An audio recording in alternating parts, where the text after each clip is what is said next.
നമസ്കാരം. നമ്മുടെ പ്രതിപക്ഷ നേതാവായ ശ്രീ പിണറായി വിജയൻ്റെ വീട്ടിൽ കഴിഞ്ഞ 27-ാം തീയതി ED റെയ്ഡ് സംബന്ധിച്ചിട്ട് ഉണ്ടായ വിഷയങ്ങൾ, അതിനുശേഷം ഏകദേശം 26ഓളം പ്രതികളെ അറസ്റ്റ് ചെയ്ത് ജയിലിലാക്കിയിട്ടുണ്ട്. അപ്പോൾ ആദ്യം അറസ്റ്റ് ചെയ്ത ഒരു 5 പേരുടെ തെളിവെടുപ്പ് ഇന്നിപ്പോൾ ഉണ്ടായി. വളരെ രസകരമായിട്ടുള്ളൊരു സംഭവം കൂടിയായിരുന്നു.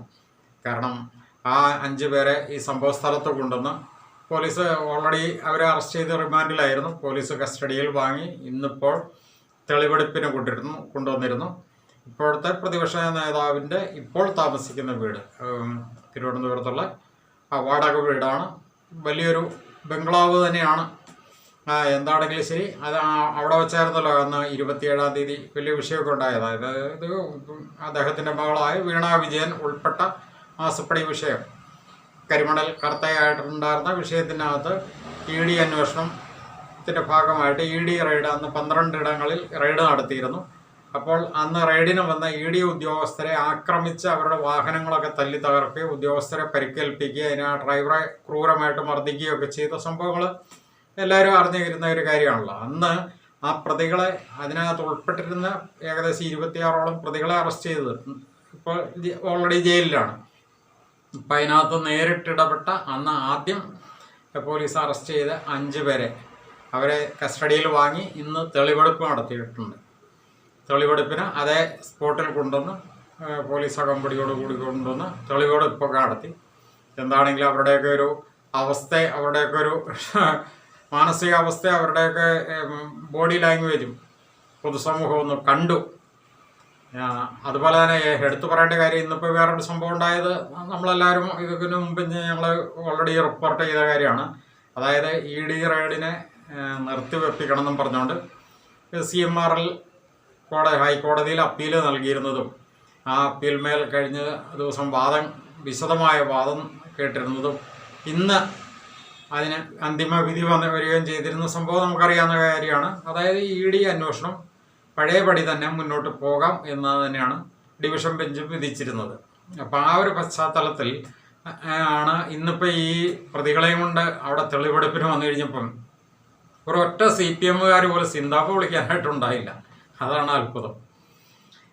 ഈ പ്രതികളെ അന്ന് അറസ്റ്റ് ചെയ്തതിന് ശേഷം ഇവരെ അന്ന് ഹോസ്പിറ്റലിൽ ചെക്കപ്പിന് കൊണ്ടുവരുമ്പോഴും അതുപോലെ തന്നെ അറസ്റ്റ് ചെയ്ത് ജയിലിലേക്ക് കൊണ്ടുപോകുമ്പോഴും ഇപ്പോഴും ഭയങ്കരമായിട്ട് സിന്താവുകളിയും ഐക്യദാർഢ്യവും ഒക്കെ ആയിരുന്നു CPMൻ്റെ ഭാഗത്തുനിന്ന് ഉണ്ടായിരുന്നത്. എന്താണെങ്കിലും ഇന്ന് തെളിവെടുപ്പിന് കൊണ്ടുവന്നു കഴിഞ്ഞപ്പം അവിടെ പോലീസും ഈ പത്രക്കാരും അല്ലാതെ ഇവർക്ക് വേണ്ടിയിട്ട് സിന്താവ വിളിക്കാനോ ഒരൊറ്റ CPMകാരെ പോലും അവിടെ കണ്ടില്ല.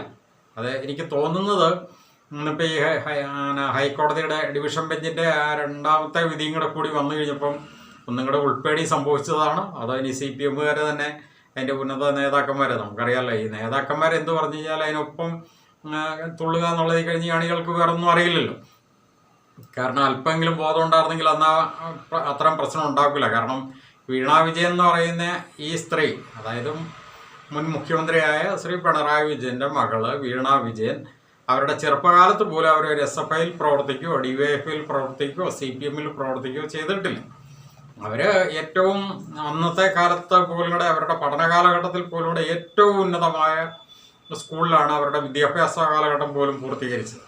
അതിനുശേഷമാണെങ്കിൽ പോലും കൂടെ അവരുടെ ഫസ്റ്റ് ലൈഫ്, കുടുംബജീവിതം ഫ്ലോപ്പായി. അതിൻ്റെ കാരണങ്ങൾ എന്തോ ആയിക്കോട്ടെ, എന്താണെങ്കിലും ശരി, രണ്ടാമത് എന്താ പറയുക, പാർട്ടിയുടെ ചെലവിലോ അല്ലെ സർക്കാരിൻ്റെ ചെലവിലോ അല്ല സമൂഹത്തിൻ്റെ ചെലവിലോ വേണമെങ്കിൽ രണ്ടാമത് ഒരു കല്യാണം കൂടെ നടത്തി. അതാണ് മുഹമ്മദ് റിയാസ് കല്യാണം കഴിച്ചത്. അതോടുകൂടിയാണ് മുഹമ്മദ് റിയാസ് അറിയപ്പെടുന്ന നേതാവായത്. അതുവരെ ഈ DYFIയുടെ ഒരു സാധാരണ നേതാവ്, നമ്മുടെ വസീഫിനെ പോലെയൊക്കെയുള്ള ഒരു നേതാവ് അത്രേ ഉണ്ടായിരുന്നുള്ളൂ.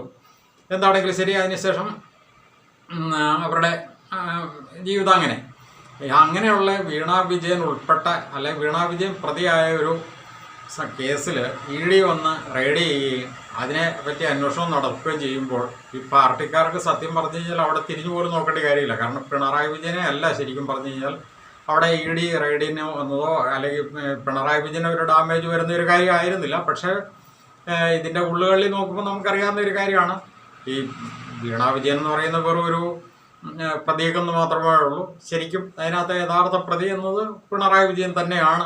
അത് പിണറായി വിജയനും അറിയാം, പാർട്ടിക്കാർക്കും അറിയാം. അതുകൊണ്ട് തന്നെയാണ് അന്ന് അണികളെ ഇറക്കി വിട്ടത്. എന്താണെങ്കിലും ഇന്നിപ്പോൾ ഈ പ്രതികളെ അവിടെ തെളിവെടുപ്പിന് കൊണ്ടുവന്ന സന്ദർഭത്തിൽ ഒരൊറ്റ അണികൾ പോലും ആരും സിന്താപ വിളിക്കാനുണ്ടായില്ല, ഐക്യദാർഢ്യം പ്രകടിപ്പിക്കാനുണ്ടായില്ല. തന്നെയല്ല ഈ കേസിൻ്റെ നാൾ വഴി വെച്ച് നോക്കുമ്പോൾ മിക്കവാറും ഈ പ്രതികളൊക്കെ തീഹാർ ജയിലിലേക്ക് പോകാനായിട്ടാണ് സാധ്യത കിടക്കുന്നത്. തന്നെയല്ല കേസിന് വളരെയധികം കണ്ടന്റ് ഉണ്ടെന്നുള്ളതും പൊതുസമൂഹം ഇതിനോടകം തിരിച്ചറിഞ്ഞു കഴിഞ്ഞു. അതുതന്നെയാണ് ഹൈക്കോടതിയുടെ ഡിവിഷൻ ബെഞ്ചിൽ കണ്ടെത്തിയിട്ടുള്ള കാര്യങ്ങൾ. അതുപോലെ തന്നെ ഇനിയാണെങ്കിലും ശരി, ഈ കേസിൻ്റെ മറ്റ് കാര്യങ്ങളിലേക്ക് കടക്കും തോറും ഇതിന് ഗൗരവം കൂടിക്കൂടി വരാനാണ് സാധ്യതയിരിക്കുന്നത്. അങ്ങനെ വന്നു കഴിയുമ്പോഴത്തേക്കും ഇതിനകത്ത് പ്രതികളാക്കപ്പെടുന്നവർക്കൊക്കെ നല്ല കടുത്ത ശിക്ഷ തന്നെ കിട്ടാനുള്ള എല്ലാ സാധ്യത ഉണ്ട് എന്നുള്ള തിരിച്ചറിവിൽ നിന്നുകൊണ്ടുകൂടിയാവാം ഇന്നിപ്പോൾ അവിടെ പ്രതിഷേധക്കാരുടെ യാതൊരു റോളും കണ്ടില്ല, ഒരു നിഴൽ പോലും കണ്ടില്ല. ഇതാണ് ഏതായാലും ഇന്നുണ്ടായ ഒരു സംഭവം എന്ന് പറയുന്നത്.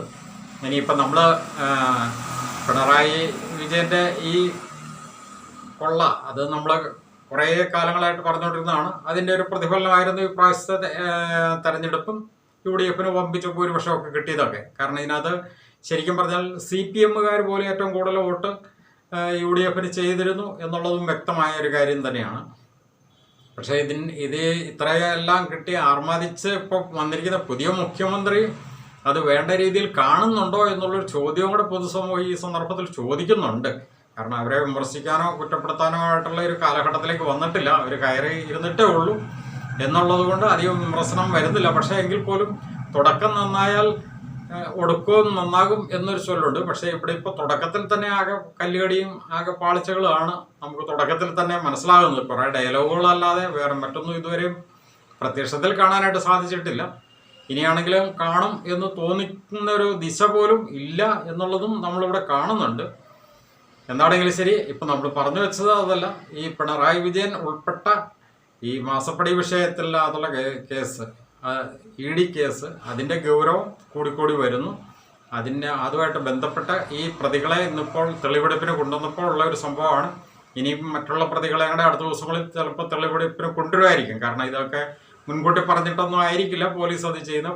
പോലീസിൻ്റെതായ ചില കാര്യങ്ങളൊക്കെ ഉണ്ടല്ലോ, അതൊക്കെ നോക്കിയിട്ടായിരിക്കും അവർ കൊണ്ടുവരുന്നത്. എന്താണെങ്കിലും ഇതിനകത്തൊക്കെ ഈ അനാവശ്യമായിട്ട് ഇത്തരം കേസുകൾക്ക് വേണ്ടിയിട്ട് സിന്താബ വിളിക്കാൻ പോകുന്നവരുടെയും അല്ലെങ്കിൽ ഇത്തരം നേതാക്കൾക്ക് വേണ്ടിയിട്ട് അവർ കാട്ടിക്കൂട്ടുന്ന എല്ലാ പോക്കിരിത്തരത്തിനും ഉറഞ്ഞു തുള്ളുകയും ചെയ്യുന്നവരുടെ അണികളുടെ അവസ്ഥ എന്ന് പറയുന്നത് വളരെ ദയനീയമായിരിക്കും. നമ്മൾ കഴിഞ്ഞ ദിവസം പോലും കണ്ടിരുന്ന ഒരു സംഭവം ഇവിടെ എടുത്തു പറയേണ്ടതുണ്ട്. അതായത് CPM-ൻ്റെ നേതാക്കളായ ശിവൻകുട്ടി ഉൾപ്പെടെയുള്ള നേതാക്കൾ ഈ വിഷയവുമായിട്ട് ബന്ധപ്പെട്ട് അറസ്റ്റ് ചെയ്ത പ്രതികളുടെ വീട് പോയി സന്ദർശിച്ച ഒരു സംഭവം കണ്ടായിരിക്കുമല്ലോ. അന്ന് കാണുമ്പോൾ അവരുടെയൊക്കെ വീടും അതുപോലെ തന്നെ ഈ പ്രതിയാക്കപ്പെട്ട വീണ വിജയൻ താമസിക്കുന്ന വീടും 2 വീടും ഒന്ന് സോഷ്യൽ മീഡിയയിലൊക്കെ ഇട്ട് കാണിക്കുന്നുണ്ടായിരുന്നു. അപ്പോൾ അവരുടെയൊക്കെ വീട്ടുകാരുടെയൊക്കെ ഒരു അവസ്ഥ എന്നൊക്കെ പറഞ്ഞാൽ എത്രമാത്രം അവർ വേദനിക്കുന്നുണ്ടാവാം എന്നുള്ളതും കൂടെ കാണേണ്ടതുണ്ട്.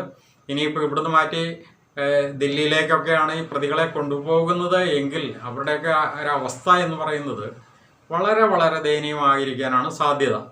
ഇപ്പം നമ്മളത് അത്രേ പറയുന്നുള്ളൂ. കാരണം അവരെ കൂടുതൽ വേദനിപ്പിക്കാനായിട്ട് പറയുന്നില്ല. എന്തായാലും അണികൾ ഇതൊക്കെ ഒന്നും മനസ്സിലാക്കി പ്രവർത്തിക്കുക, അത്രമാത്രം നമ്മൾ പറഞ്ഞുകൊണ്ട് വരുന്നു.